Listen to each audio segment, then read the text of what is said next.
If you're feeling fancy, how about a cappuccino? Or a frappuccino? Or how about an espresso? Just tea, thank you. Sounds good to me, Gandalf. Whatever you want.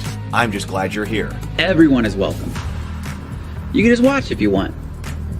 You don't have to worship anything you don't want to worship. Thank you, Mike.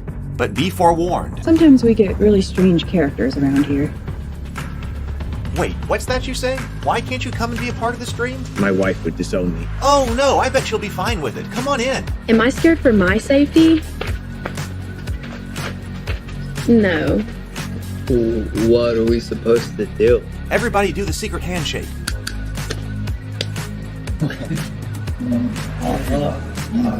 Secret cultist handshake. Oh, now do wizards who love each other. This, my friend, is a science. I still don't have gills, but it's fine. It's all on the grind, son. Can't be too fine, can't be too coarse. Dude, this would be a sick place to bring the band. Indeed it would be, Dave. It really would. I'm seeing more people coming in. Welcome. Glad to have you here. Oh, look, here's someone new. Is this the cultist meetup? Yes it is. Come to hang out? Please accept me. I have nothing else. Okay, we accept you. Everyone's welcome here. Brought some snacks. Well, that makes things even better. You want some coffee? I don't drink coffee. You sure? It's cultist coffee. What makes it cultist coffee? I'm a cultist and I'm drinking it. Oh. Then I'll have some. What exactly is going on here? I'm seeing more people coming in. Welcome. It's so great to have you. Oh, and look, here comes another stranger. Can we help you? Yes, fellow cultists. I could really use some food. Oh, yeah? Welcome. We have donuts. Oh, it's me. I'm glad I'm here. I'm sure you have a few questions for me, though. What's your name? Who do you work for? What god do you worship? Great questions, Rob. I'm Steve King, and I worship Nyarlathotep. No, not really. I'm just Heath, and I won't be worshiping anything this morning. But I will be your host. Welcome to the office. We're going to have a great time. I've got my coffee ready, because now it's time for the morning grind. If you could become a fish, that would be amazing. Then I could command you with my mental fish powers. Good morning! Good morning! Welcome to my home, welcome to the office, welcome to the morning grind. Happy New Year's! It is the very last morning grind stream of 2023, so welcome. I hope you have great plans for this evening for New Year's. I'm going to be deciding, yes, I am going to go ahead and go out. I'm going to be heading over to my cousin's house. Megan is cooking dinner and hosting board gaming at her place tonight. And so I'm loading up the board games, have board game requests to take tonight. So it's going to be a lot of fun. So I'm going to be doing that tonight. And then tomorrow, since I didn't get to see the parents because everyone was sick over Christmas, I'm going to go over there tomorrow. Plus, we're here in Alabama and there is a playoff game tomorrow. And so might as well go over there at my parents' house and watch the playoff game. So that's kind of the plan here. So hopefully you also have great plans for New Year's. Hope you do. It is good to see everyone. Who do we have here this morning? Kind of a small crowd this morning. We got Sable Phoenix is here. Oh, and Robert is here. Good morning. So, all right, let's see what is going on here. I put a couple of links in the chat. Let me show you what I was doing. So we've got, oh, hey, we got Charlie too. Good morning, Charlie. Oh, people coming in. Here people come. So I put a link in the chat up above. Let me add the stage. For Terminator 2 discussion on Table Talk Tuesday night. So please come and hit the notify me link for that on the Table Talk channel. But I also want to show you yesterday, I was working quite a bit. I've gotten in a groove, and I'm going to try to keep that groove going as much as I can here into this next year here. Let's see. I was working yesterday, and you may have already noticed. Oh, there's BGD. Welcome.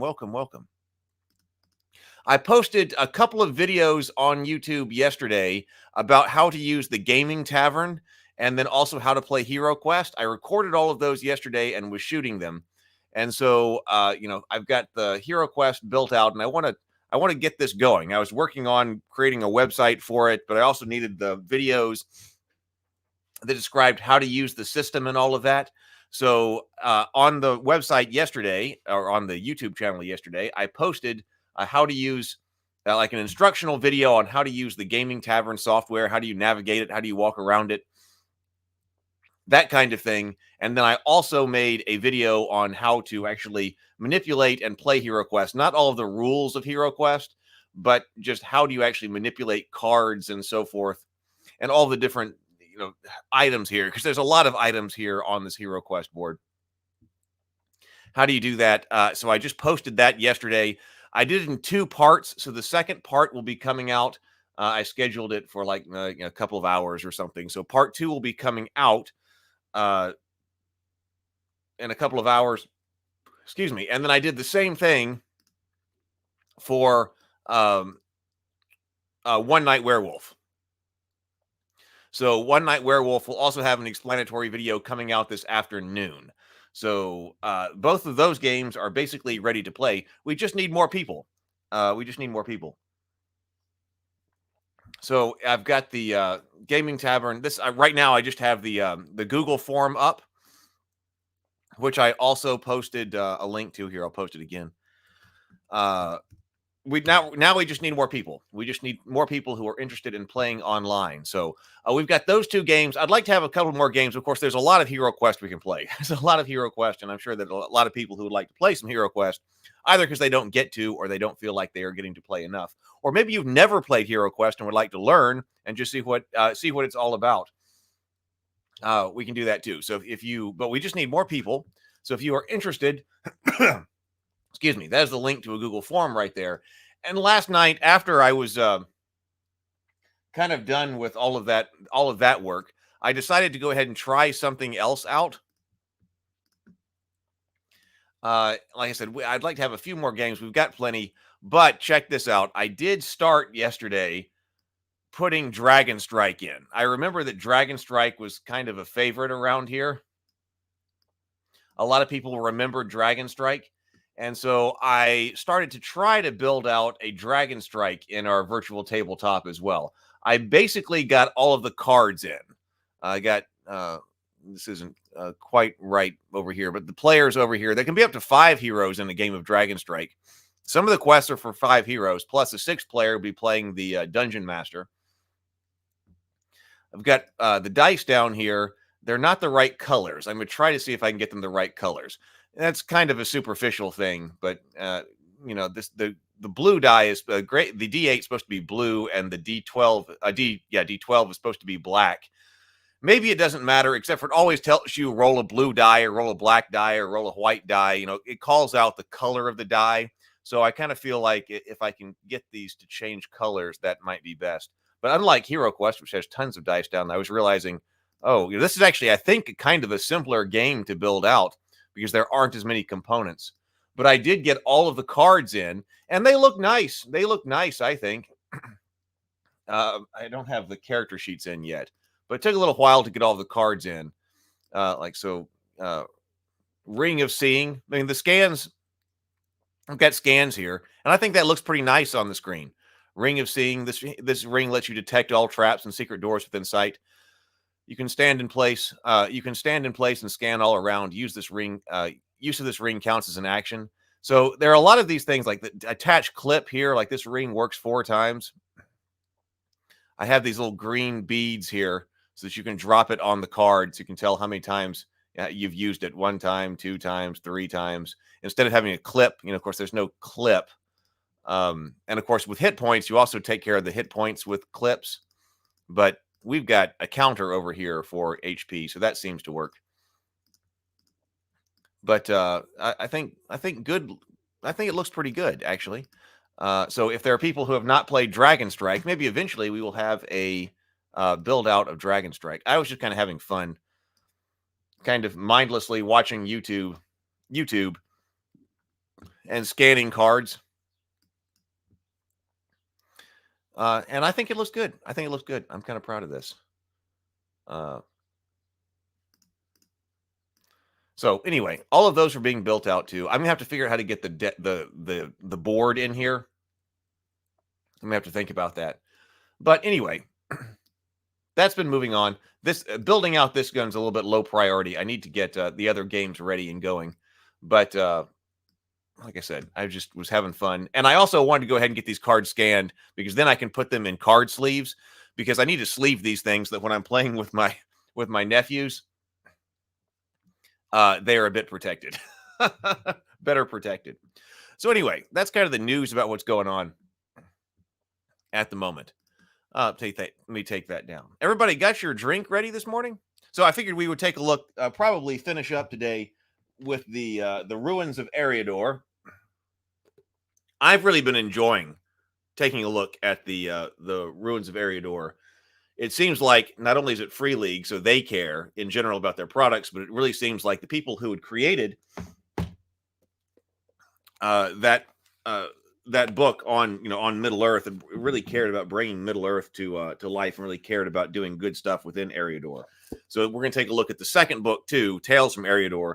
Probably not in as much detail because this is an entirely adventure book, but I still want to see what's in it. I haven't opened it since I got it. I was waiting to do that with all of you guys. Let me stop screen sharing, and then we'll get our reading up for today. Does anybody have New Year's resolutions that they're doing? Does anybody do New Year's resolutions?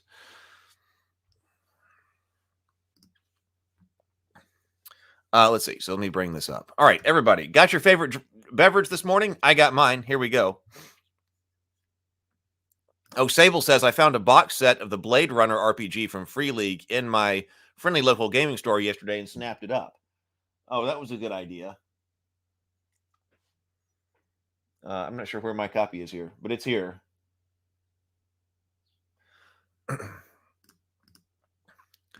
Also, MCDM's supplement to Flea Mortals called Where Evil Lies arrived in the mail yesterday. Oh, I don't know that one. It sounds like a great way to end the year with gaming. More gaming stuff coming in. Oh, and by the way, so since we were on the subject of Lord of the Rings, I decided we should go ahead and finish that rather than coming back to it. But yesterday, I did mention that I got in Shadow Dark, and I know that people have been talking about that. But I thought that maybe, tomorrow will be New Year's Day. People going to be around New Year's Day? I don't know. We'll have to see. I wasn't thinking that Monday would be New Year's Day, but whatever. I did get Shadow Dark in, so I want to check out Shadow Dark. Mine is still in the shrink wrap so that I can open it up with you guys. I haven't even looked at it, but Shadow Dark came in, so we can look at that. All right. So anyway, got our favorite beverage this morning. Here we go. Let's take 2 drinks. Well, we can take 2 drinks to send 2023 out. But let's do 2 deep inhales, complete exhales, and then take a sip of our favorite beverage this morning. Everybody do it with me. Let's send off 2023 right. So here we go. Complete inhales, deep inhales, complete exhales, and then we'll take our sip. Here we go.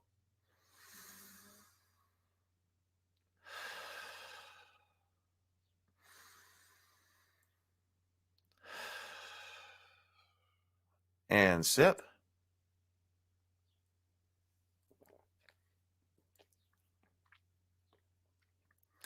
And one more to end 2023.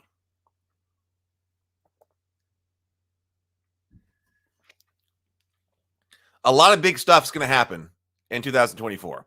I think a lot of big stuff's going to happen in 2024. Let's try to make it an excellent year. I know a lot of us have been making things.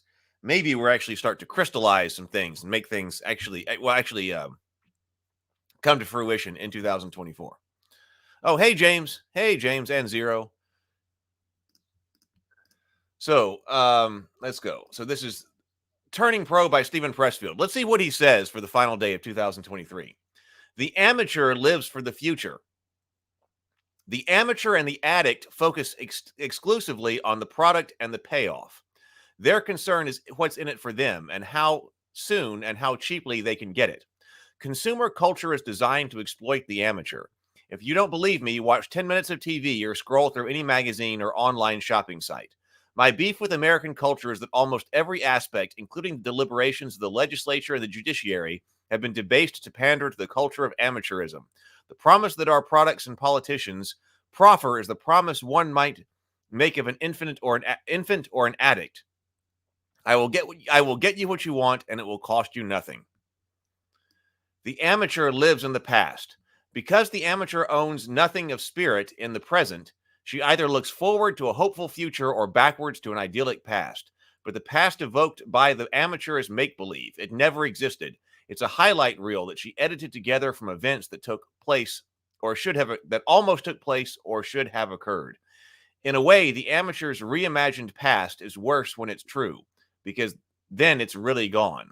The payoff of living in the past or the future is you never have to do your work in the present. And we are all about doing our work here. Sable says, dang, this is one great reading for today. This was a good way to send off 2023. Good morning, Lynn. Good morning. All right, let's get the auxiliary camera going on here. Let's see. I need to turn on the light here too. Go auxiliary camera. Whoop, not that button.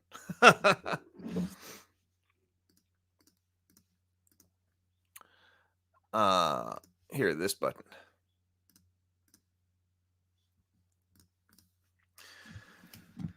La-da-da, la-da-da.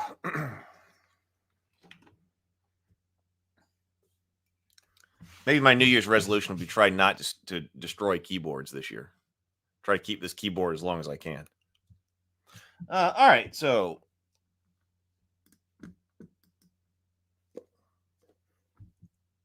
it's this one right here.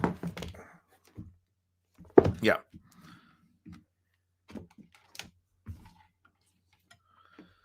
There we go. All right, where were we? We just have a few more of these sites left. Oh yeah, we were on Mount Graham. Mount Graham sounds like a fantastic place for an adventure. It always sounded cool to me. We never really got to visit Mount Graham in The Hobbit and Lord of the Rings, but you could in an adventure. And so let's see about it. So Mount Graham, he charged the ranks of goblins of Mount Graham in the Battle of Green Fields. For 5th level characters and higher, Mount Graham. Rumor. Let me see here. Rumor. To the north, a group of bandits is kidnapping travelers to sell them to the orcs and goblins of Mount Graham. They say they have an agreement with the Dark Forces orc chieftains and are compensated with old dwarven gold left behind when the enemy took over the tunnels of Durin's folk in the Misty Mountains. They say the creatures of this nefarious mountain hate the hobbits of the Shire above all else, and they are already planning vengeance upon that small folk. So, old lore, DC 15. This place was once the home of a clan of industrious dwarves who built a mighty fortress and hundreds of tunnels beneath the mountains. Long ago to the enemy, its depths festered with his servants, goblins, orcs, trolls, and even worse things. However, there are dwarves also who claim these creatures haven't discovered all the secrets left behind and might still be tunnels of treasure forgotten inside. So this says, if you're not familiar with Mount Graham, let's see what we got here. Well, there's Mount Graham. Oh, we got like a skull-like entrance here to Mount Graham. 1, 2, and 3. Locations. Oswald's Men, the Deadly Gorge, the Beast's Mouth. Oh. It is like a beast with a spiked gate. The belly of the beast into Mount Graham. This could also be like a dungeon-like adventure. A major dungeon-like adventure. I guess especially if you wanted to do one that isn't as well known as Moria. Like I said, I'm really interested to know how they're going to do Moria, because I don't really need 4,000 maps. Oh, it is. So Robert says, apparently today is 123-123. Happy 123-123. Oh, yeah, we should all say that. Yes, send that to text messages to everybody. pretty cool. Because like I said, I'm curious to see how they're going to evoke the feel of Moria, or how they choose to go about Moria. I'm hopeful because this is done so well. So hopefully Moria is going to be done well. But if you were trying to do some type of dungeon where you had more, or people didn't know it as well as Moria, and so you had more leeway and stuff. Not that you really know all that much about Moria. It's there anyway. But Mount Graham might be a good one. It says, Mount Graham became a stronghold of orcs and goblins in the middle of the Second Age, when their armies, led by the enemy, seized the surrounding mountains from the dwarves. For thousands of years after, this orc fortress posed a threat to the free people of northern Eriador, launching raids and waging war against men, hobbits, elves, and dwarves who stood in their path. In the Third Age, when the war against Angmar united the free people of the north, Mount Graham was also attacked. Then, with great sacrifice, the forces of the enemy in this land were greatly reduced, and the tribes inhabiting this place fled wherever they could, including the depths of the mountains. A few hundred years ago, however, orcs and goblins began to return and multiply their numbers, once again making Mount Graham a powerful threat to the region. A great orc chieftain quickly grew in power and united the tribes to form a terrible army to raid and pillage their ancient enemies to the south. This army did horrible deeds and killed many, but was ultimately stopped by an unlikely force of hobbits led by Bambobras Took, the Bull Roarer, who killed King Glothenbull, the orc chieftain himself. From that day on, the goblins and orcs of Mount Graham have held special hatred for hobbits. Now there is a new chieftain, Ragdagol, a wily, cruel, and cunning orc who has entrenched a hatred for hobbits deep within his twisted heart. Although theoretically under the command of the orc king under Mount Gundabad, Ragdagol makes his own rules, and the distance between the two ragged mountains allows him great liberty. His orders, for now, are to bide his time and wait for further instructions from Mordor. But the orc chieftain of Mount Graham has other places, and is already putting some of them into motion, especially those involving the Shire and nasty inhabitants. It's Shire and its nasty inhabitants. So let's look at the map. I forgot to look at the map.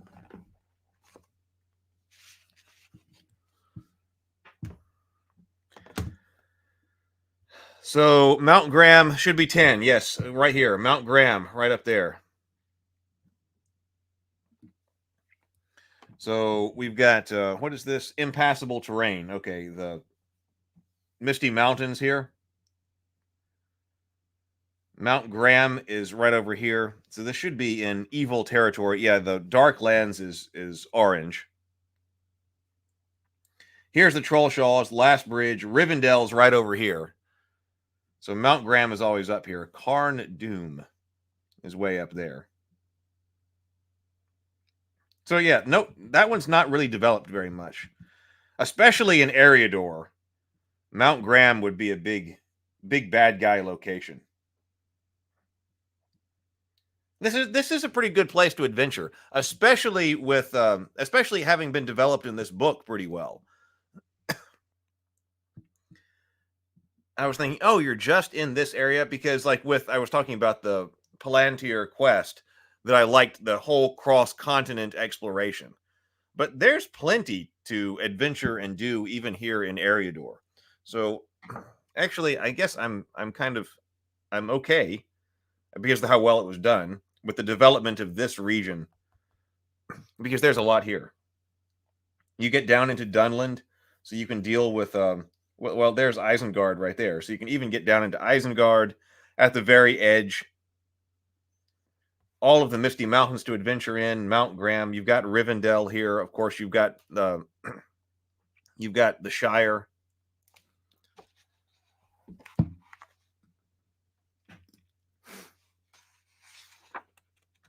Let's see. The secret tunnels. Long before Mount Graham was the stronghold of the enemy, it was home to Durin's folk, and the dwarves are secretive people. They built secret tunnels that only a few of them know about, and all of them forgot. They built secret tunnels that only a few of them knew about, and all of them forgot. Now Mount Graham is riddled with passages that no foot has trodden for thousands of years. These tunnels are narrower than usual, so progress is slow, and the time they have remained empty, and the time they have remained empty and near the forces of the enemy has made them claustrophobic to any who cross them. All player heroes gain 2 points of shadow from dread, resisted by a DC 10 charisma saving throw as the hand of the enemy clutches at their heart and they feel the walls closing in around them. A company discovering the hidden passages and entering the tunnels soon stumbles upon the corpse of a dwarf clutching a thick book. The dwarf's name was Hardalin, a scholar and counselor to his people. In these pages, they will find accounts of his travelers and a detailed map of the tunnels crisscrossing Mount Graham, which can lead the company to any location they desire to reach. See the belly of the beast overleaf. So we do have a rescue mission. This location gives many opportunities for the lore master to introduce prisoners or other characters to the player heroes to rescue. They may even be journeying to this location just to rescue some important figure they know has been reported missing and taken by the orcs of Mount Graham. The more important the individual captured, the deeper they would be in this complex, and the most important ones would be taken to the haunted dungeons to have their spirits broken.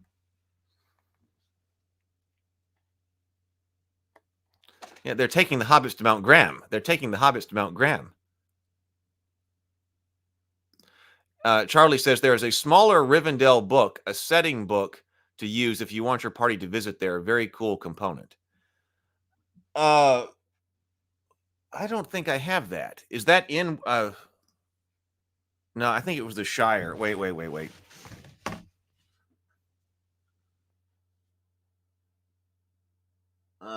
where is this box set? Well, it's not this box set. It's the One Ring. Did the One Ring box have a small Rivendell? Oh, here it is.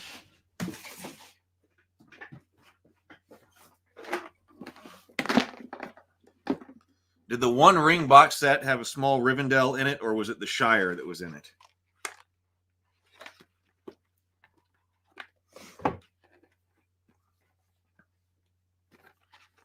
I'm not sure. It's difficult to get out.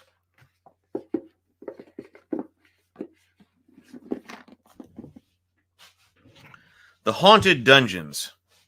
We have Lost in Mount Graham. The company finds a way to explore Mount Graham by covert means. The lore master must improvise the description of such an extensive orc mine and stronghold. For example, taking inspiration in the Lost of Mount Graham table below. Attracting Radgull's attention. Grisly remains. Skulls for the Orc King. Hundreds of severed dwarf heads are piled in the center of a circular chamber. They are mummified and bear a mark on their foreheads, crudely cut with a knife or sharp claw. All player heroes gain 2 points of shadow from dread, resisting a DC 10 charisma saving throw. Orc warrens, bottomless pit, orc patrols, a little footpad. Something is following the player heroes. Torture chambers, the haunted dungeons. A riddle solved. So the haunted dungeons, what are they? The old dungeons the dwarves built have seen many individuals of the free people of Middle-earth rot to their bones over centuries since this fortress has been under the enemy's command. The well-crafted walls, sturdy metal doors, and unbreakable chains bear the taint of their blood, and the place is contaminated with the grief and pain of their memories. The orcs and goblins of Mount Graham place their most determined and courageous enemies in abandoned cells in these dungeons to break their spirit and drain their hope out of them before interrogation in the torture chambers above. Few survive more than a few days in these cells, succumbing to the evil in the shadows, as the servants of the enemy call the entity that lives. Succumbing to the evil in the shadows, as the servants of the enemy call the entity that lives here now. As the player heroes enter this place, they feel ominous chill run down their spines. Ancient evil dwells here and watches with every move. Watches their every move. The evil in the shadows, we do have its stats here, as well as Forgotten Dead.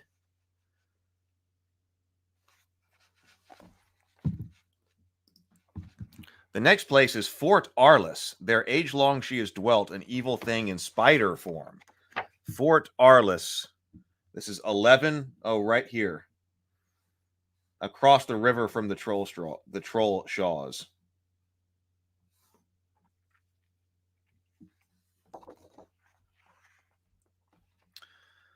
The rumor says Fort Arliss was an old fortress built at the time of the kings had taken over by savage hillmen many years ago. It has changed hands several times between different warlords, as is known that anyone who dwells there for any length of time becomes somber and melancholic. Old lore DC-20. In an age lost to memory, there was a terrible combat between a noble Dunedain and a great orc. They fought in single combat for many days and nights until both fell, each slaying the other, on a tall hill rising over the wetlands under the branches of a willow tree. Many years later, the Rangers built a fort at the precise spot where the combatants' remains still rest.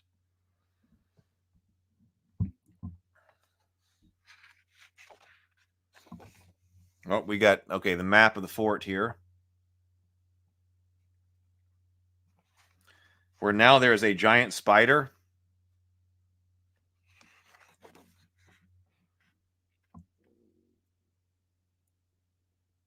It says, long after their duel, the Rangers of the North built a fort on top of the hill and named it Fort Arliss. From there, they patrolled the marshes of the Enten Moors.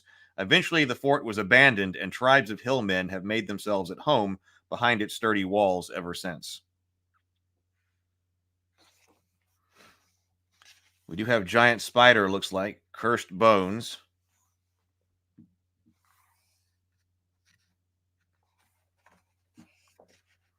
Narsh, the Orc Wraith. Ranger Haven. 12. Down here. James says, was this book only released as a 5e supplement? I'm looking for the Tor supplement, and it doesn't appear to be available on the Free League site. Maybe that's why you got the 5th edition version, Heath. That's what we came to yesterday. I think Charlie was looking at that on the Free League website, and that appears to be the case. So at the moment, it is only available for 5e. So that does kind of suck.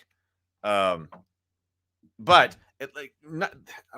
than the stats of the characters, which is important, I guess, especially once we get into the other book, I would say this is all usable, but I do wish I had the One Ring stats. So I guess that is why I got the 5e version. I don't remember being a conscious kind of choice, or like, oh, this is the only thing there is. But I think that's the case, that it's only out for this. Charlie says the Shire was with the One Ring starter set, but Free League has a full hardcover Shire for the 5e version. We need more One Ring stuff. Oh, what happened to my camera?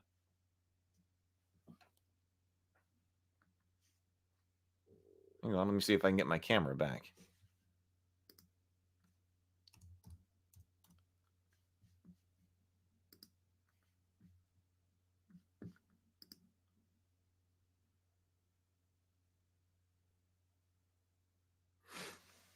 Just 1 second.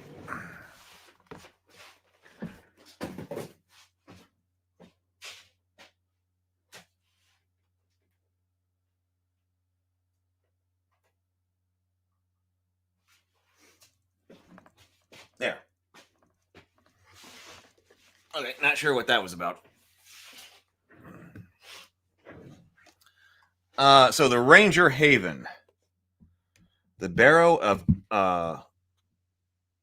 Aranath. The Chieftain's Lodge, the Caves of Remembrance, the Stone Pool, the Stour Pool. Let's see, the Ranger Haven. Well, here's our refuge, said Faramir. Not a place of great ease, but here you may pass the night in peace. Rumor, the homeland of the Rangers lies to the east of Eriador, beyond the last bridge. I don't rightly know where exactly, but somewhere in that wild land over the river. Some of those Rangers are unnatural tall, to my mind. And you know who else lives beyond the river and is taller than the big folk? Trolls up the Trollshaws. I'm not saying Rangers are half troll, but I ain't not saying it either, huh?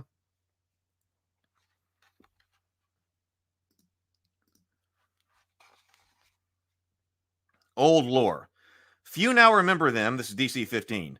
Few now remember them, yet some still go wandering, sons of forgotten kings walking in loneliness, guarding from evil folk that are headless.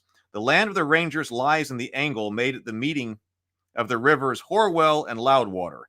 Now, this land is beyond the traditional borders of the old kingdoms. It was part of the land of the elves, but doubtless they have all gone west over the sea and left Middle-earth behind. So let's see. This section presents the land that the Rangers of the North call their home, which is something that I've seen people like, where do the Rangers actually live? This says, after the fall of Arthedain, last of the North Kingdoms, the descendants of the Númenóreans became a wandering people patrolling the borders of their lost domain. The chieftains of the Dunedain were, by long tradition, fostered in the house of Elrond Half-Elven in the hidden valley of Rivendell, and in time the lands around Rivendell became the customary home of those Dunedain who did not go ranging, the very old and the young, those with child and so forth. Eventually the Dunedain moved south into the land called the Angle between the two rivers. Partly this move was made to ensure the secrecy of Rivendell, although by now the eyes of the enemy was trained on Gondor and the Witch King had left the north. Still, there were orcs and watchful things in the mountains, and gathering of too many folk might have given away the location of the hidden valley. Partly, too, the Angle was deemed a fair land. The region is bountiful, made fertile by the floodplain of the two rivers. In times past, other folk dwelt there. Long, long ago, the men who lived in these lands were associated with the dwarves of Moria, and the orchards and tilled fields of the Angle fed the hungry smiths and miners. Many centuries later, the land was inhabited by store hobbits who delighted in the streams and rivers of this place. So we have a barrow. By custom, the kings of the north were interred in stone tombs, as their forefathers in Númenor of old. Pyres were for heathen kings, and it was only in the fading years of Cordelon and Rudour they took to the custom of barrow bower. And it was only in the fading years of Cordelon and Rudour that they took to the custom of barrow burial. In Arthedain, the practice of laying the kings to rest in stone continued until the fall of the kingdom.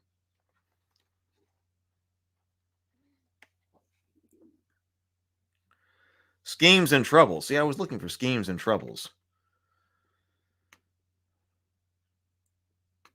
Let's see. What is the Ring of Earthad Kirin? Legend holds that when the men of Angmar held the castle of Earthad Kirlin, the ruler of that place was named the Lord of Nightmares. In some tales he was a man, in other tales an orc. All tales agree that he was entrusted by the Witch King with a magic ring, a lesser ring, not a ring of power, but still a potent treasure. By means of this ring, he could send forth his spirits and enter the minds of sleeping enemies, stealing their secrets or sowing terror. He used his power to torment the prisoners. While the armies of Gondor came to crush the realm of Angmar, they laid siege to Earthad Kirin. Rather than be taken alive, the Lord of Nightmares cast himself into the flowing river, and his body was never found. Some say the ring drowned with him. Others say he buried the ring somewhere in the castle, and that it still sends out nightmares to torment those who dwell there. More fanciful tales hold the ring of magic ensnared its wearer, and that the Lord of Nightmares is now trapped in an eternal waking nightmare, forcing him to walk the land forever as an undead ring wight that feeds on dreams. And that is that book. I like that book. I think that's can I say this is my favorite Lord of the Rings supplement that I've read so far? Now I haven't, like I said, I was never in the first edition of the One Ring. I never really got into the other 5th edition games. So obviously I have the box set and the core rules. So this might actually be the first real, yeah, I think it is. First real supplement. Lord of the Rings supplement that I have been able to look through, and I do like it. So, all right, they seem to be doing well. We still have about 20 minutes here, so we can look at this other book.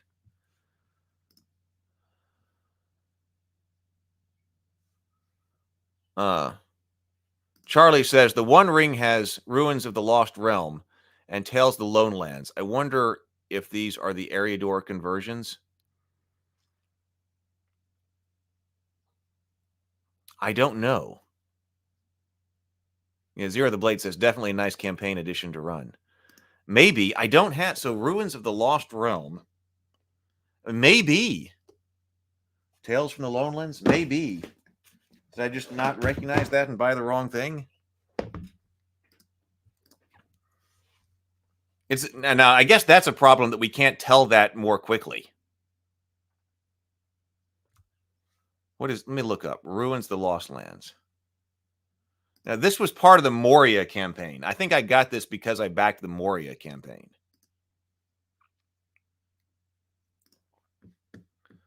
Let me see. So, Ruins of the Lost Realm.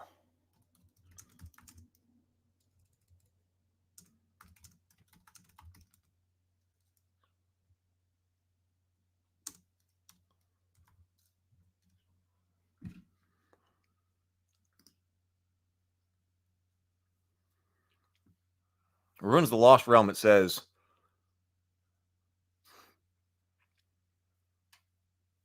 well, maybe it is.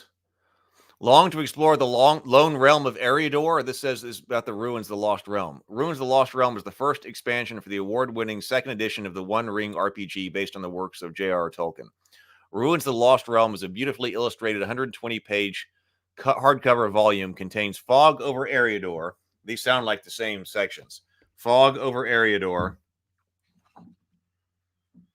A Gathering Storm, and Landmarks with 12 sites. 1, 2, 3, 4. That was 12 because they're numbered back here. So, yes.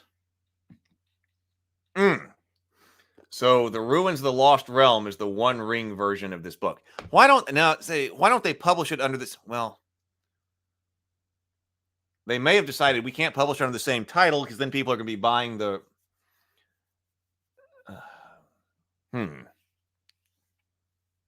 Well, darn. I still think I would have titled the books the same. And then do you want the One Ring or the 5e version? I think I would have titled the books the same. I can see why people might think there would be confusion either way. But I better not have the 5e Moria book.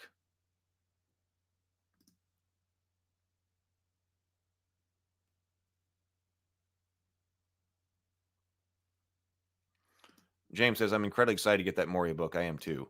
Robert says, these supplements are wonderful. Does the Tolkien estate have to approve these? I would guess they don't approve like the individual text. I mean, this is officially licensed. Now, how you get the license is, probably not something that I don't know how the Tolkien estate works with that now. But I don't know if they have to approve each individual book. So this right here, this does say, this compendium contains 6 adventures for the Lord of the Rings role-playing, a 5e adaptation of the One Ring tabletop role-playing game based on the works of J.R.R. Tolkien.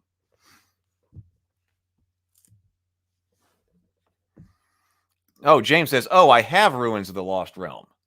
Okay, they should cross-reference the alternate titles on the cover or inside the cover. Yeah, I know. So this is day 3, and we're just now figuring that out. So this one here, so we got 6 different, we'll take a look at the introduction here. Heroic lineage, example ancestors. A troll hole, if ever there was one, is one of the, so the adventures are 1, a troll hole, if ever there was one. 2, messing about in boats. 3, kings of little kingdoms. 4, not to strike without need. 6, wonder of the northern world. And 6, the quest of Amon Guthoris.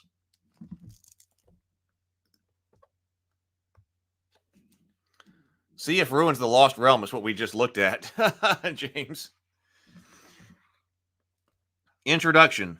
The quest has failed, Sam. Even if we get out of here, we can't escape. Only elves can escape. Away, away, out of Middle-earth, far away over the sea. Even if that is wide enough to keep the shadow out. No, not everything, Mr. Frodo. And it hasn't failed. Not yet. So Tales from the Lone Lands contains 6 adventures set in the lone lands of northwestern Middle-earth.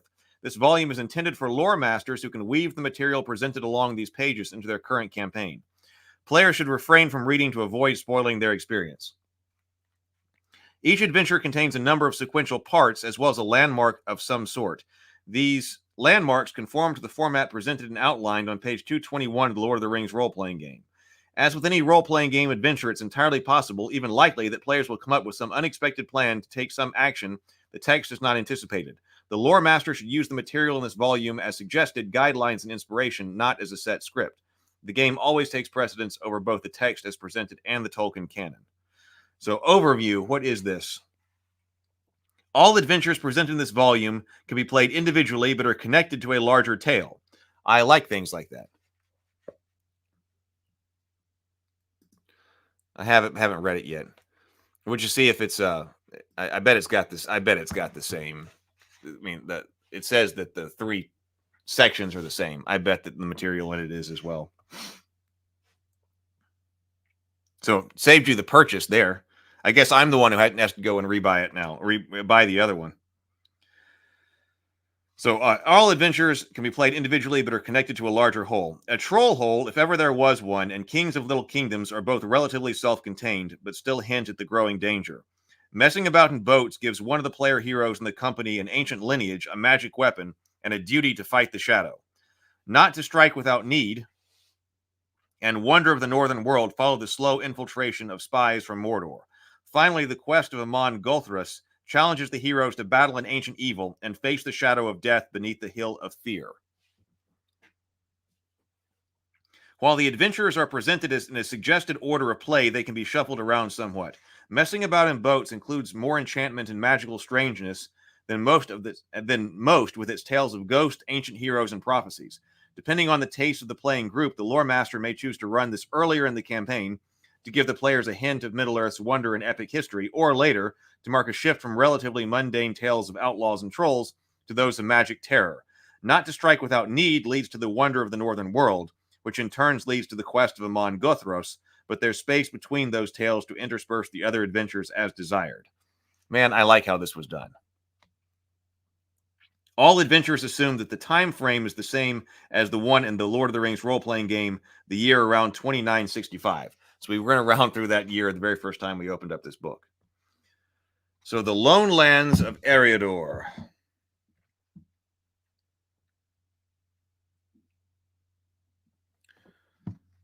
I think that overview, the Hill of Fear. Few tales speak of the blighted place that is the Hill of Fear. It lies far in the north beyond Carn Dûm, and there the Witch King of Angmar oversaw terrible rites to worship the darkness. But the Witch King did not raise it. It's older than him. It was cursed before the fathers of the fathers of men came to this part of the world. Long ago, Morgoth put his evil into the living land of Middle-earth, seeking to control all creation, and the Hill of Fear rose like a cancerous growth from the earth. The elves of old call it Amon Gothros. Oh, so that's where you're headed. You're headed beyond Carn Dûm. There's a map here. What's in the back here? Oh, here we have. So now I understand. We've got our same map with different locations on it. Okay. 10, the Camp of Lossoth. Camp of the Lossoth. The Hill of Fear. Okay, that's okay right here. So that's where the Camp of the Lossoth is. That up there is the Hill of Fear. So it is north. So there's Carn Dûm.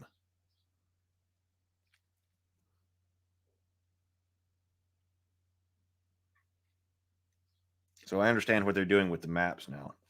What is 8? The Hill of Gold. 7, Dior's Grave. 9, Rag. 9. Where's 9? 6, 3, 8. 9. Rath Sareg. I don't know what that is. Points out Bree, though. Bree, the Hidden Valley. Londir. Or Londar. The Isle of the Mother 4. Let's see, 4.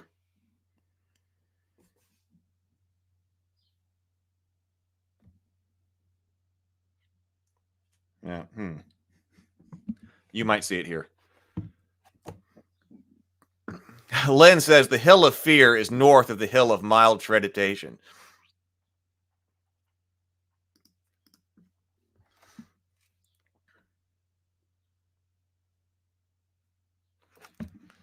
All right, so it is certainly not the only such malicious place in Middle-earth. There are other haunted regions like the Valley of Withywindle, or the haunted wood of Aaron Vaughn, or the dead marshes on the border of Mordor, but the hill has a baleful influence of those who dwell nearby. It haunts their dreams and draws them into ruinous worship of the dark. Heroes have tried and failed to destroy the darkness beneath Amon Guthros. Many have entered those dark halls, some fled, broken by the horrors below.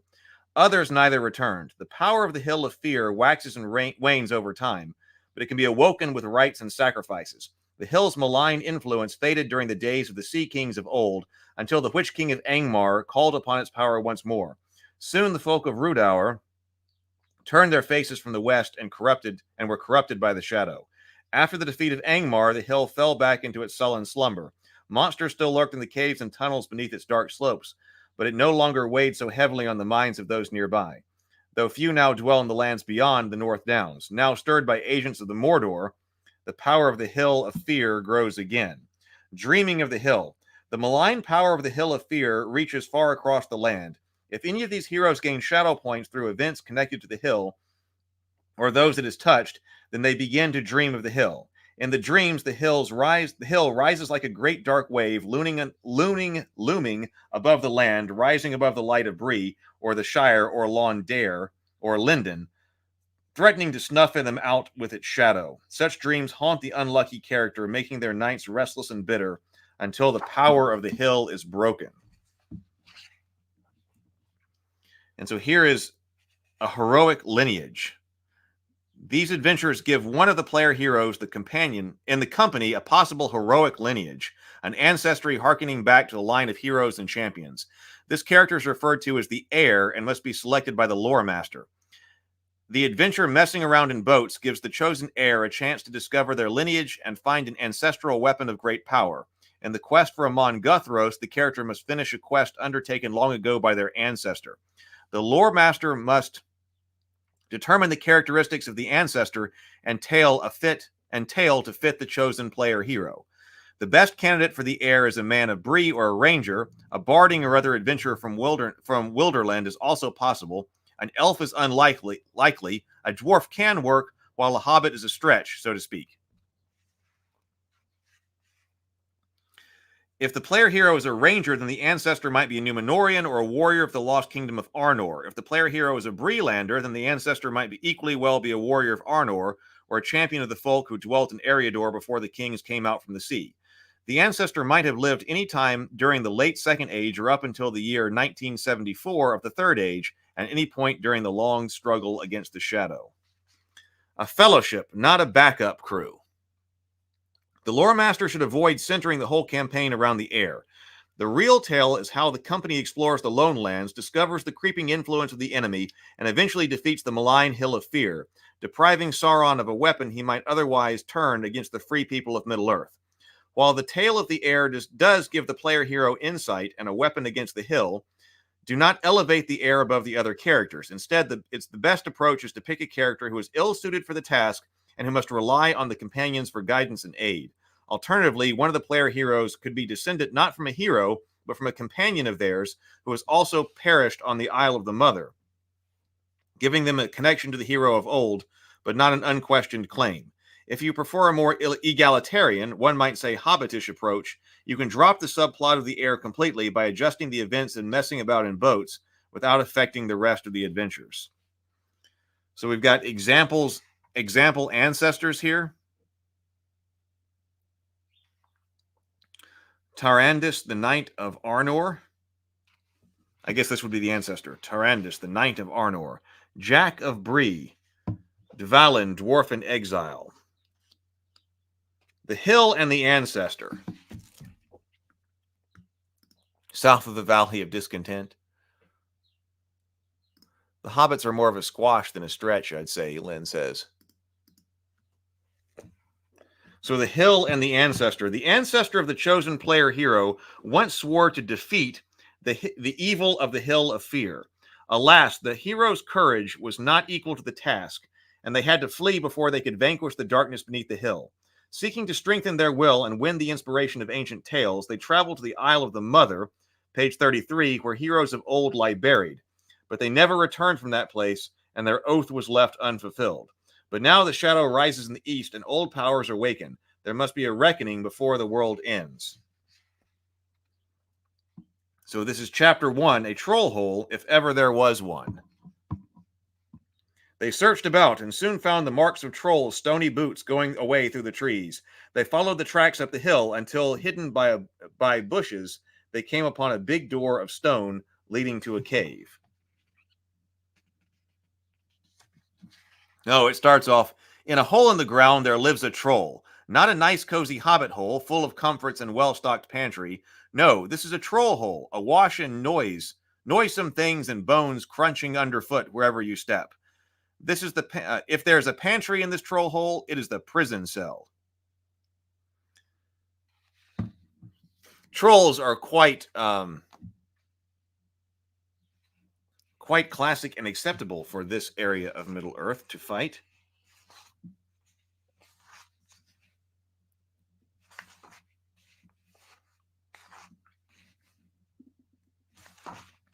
Messing about in boats.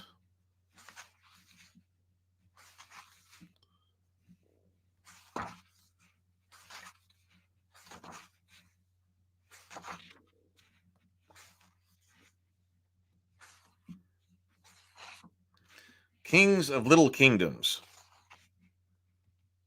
If you've heard a quarter of the tales about Gandalf, then you will soon know the sort of dangerous person he is. Off wandering the road without so much as a by your leave, drifting from town to town like some sort of vagabond. The thing he does, encouraging young lads and lasses to go off on adventures of all sorts. And the worst thing is, no one has the courage to put a stop to his meddling. Even formerly respectable sorts, gentle hobbits like Old Took or Baggins of Bag End, or sombre businessmen like Butterbur, they indulge the old rogue when they should be setting the sheriffs on him. No, Gandalf is bad news. So when a mother pleads with the player heroes to fetch their son Hamfast back from Gandalf's company, what do? The adventure is assumed to start in Bree, but works best if the young lad is related to one of the player heroes. So instead of a Bree boy named Hamfast as the quarry of the quest, you could substitute a hobbit lass named Daisy, or an impressionable dwarf called Grungy, or even a visiting trader from far-off Dale. Neither elves nor rangers are suitable, as should be plain.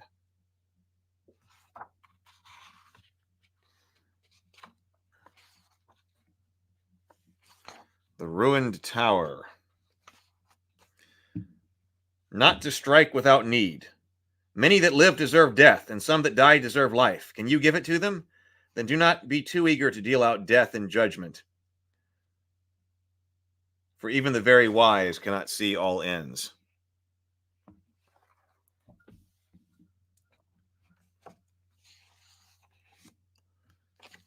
Journey to Tharbad.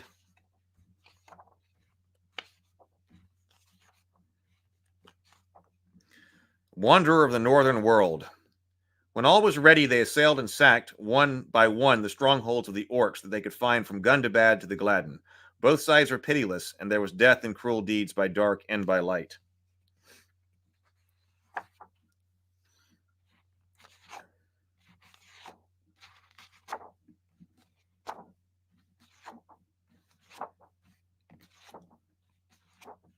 The quest of Amon Guthros. Get out, you old wight, vanish in the sunlight, shrivel like the old cold mist, like the winds go wailing, out of the barren lands, far beyond the mountains, never come here again, leave your barrow empty, lost and forgotten be, darker than the darkness, where gates stand ever shut, till the world is mended.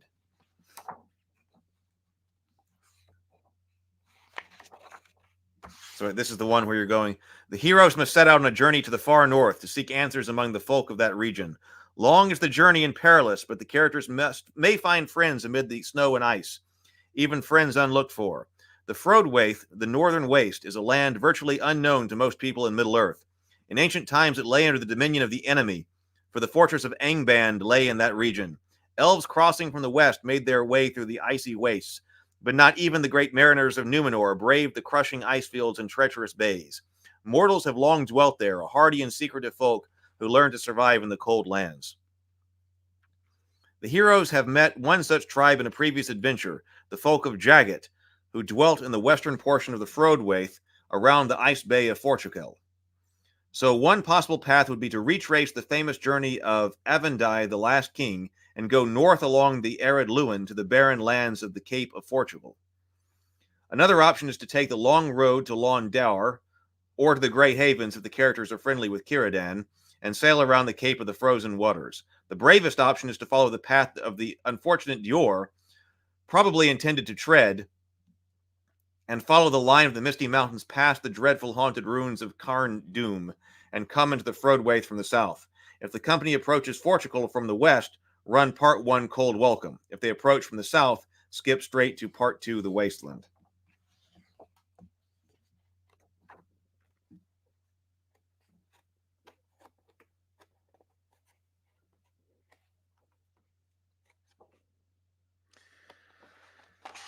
Well, cool.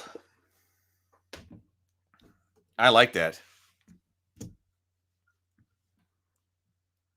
That's one of my favorite quotes from the books, Sable was saying.